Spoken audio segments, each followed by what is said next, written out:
So my journey to faith was one that went over a number of months, and it started back in high school.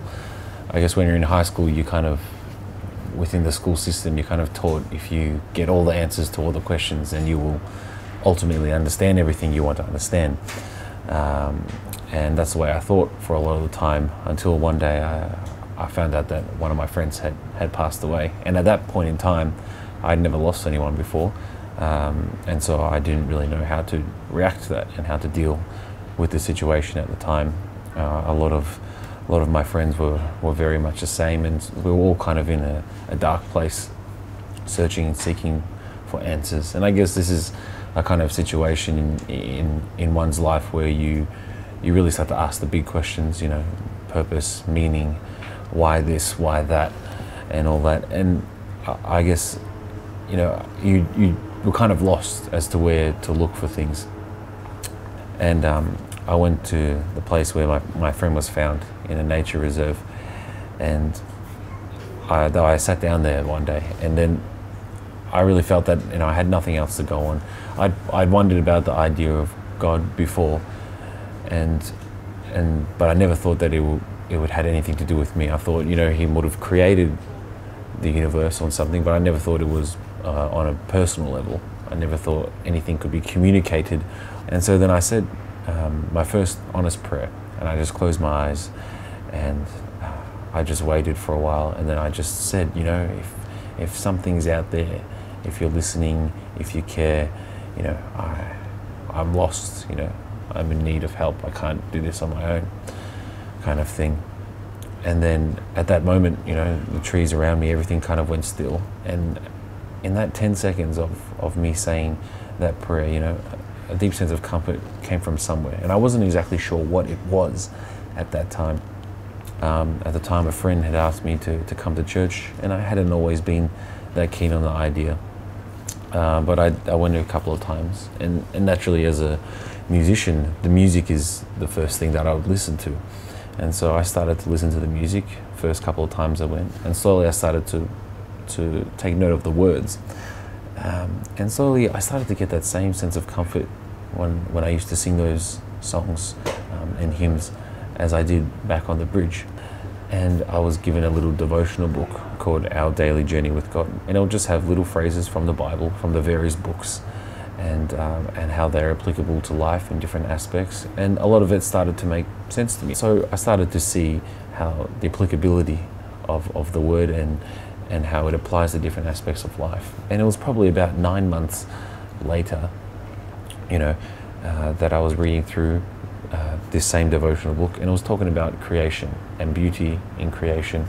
And the verse was from Romans chapter 1 verse 20, and it said, "For since the creation of the world, God's invisible qualities, his eternal power and divine nature have been clearly seen, understood from what has been made, so that men are without excuse." And then I've always been one to love looking at the stars and the universe and the ocean and all that kind of stuff. And then suddenly I kind of just started to see this pattern.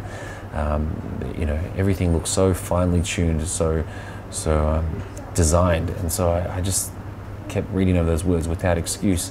And then I just started to see kind of God's fingerprint everywhere, and how anything from the makeup of the human body to the massive size of the earth and the sun and things like that, it just all seemed so incredibly intentional.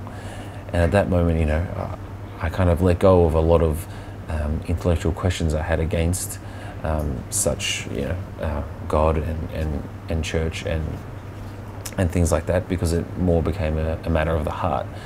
Blaise Pascal said once that the heart has reasons which reason knows not of.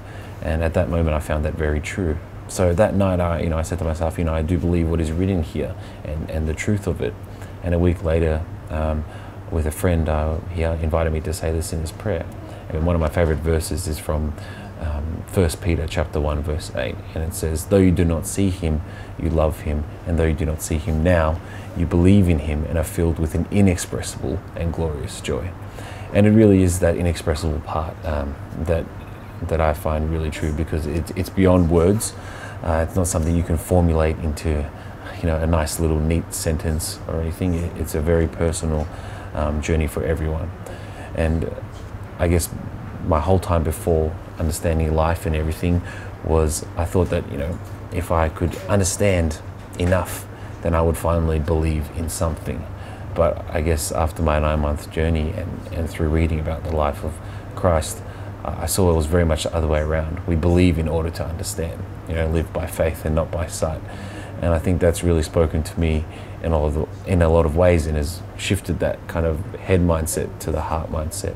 And so I guess, to sum up, I love this quote by C.S. Lewis. He says, I believe in God for the same reason I believe the sun has risen, not because I see it, but because by it I see everything else. And I think that's really true, because in so many ways, we can see God manifested and working through people. And I think it's that real part, that change of perspective. We can see everything else, that really has impacted me and changed my perspective on a lot of things. And so, 9 months, it was not a easy journey. There was a lot of questions, and still after there was a lot of questions, but it's a journey for everyone. It was the end of one and the beginning of another.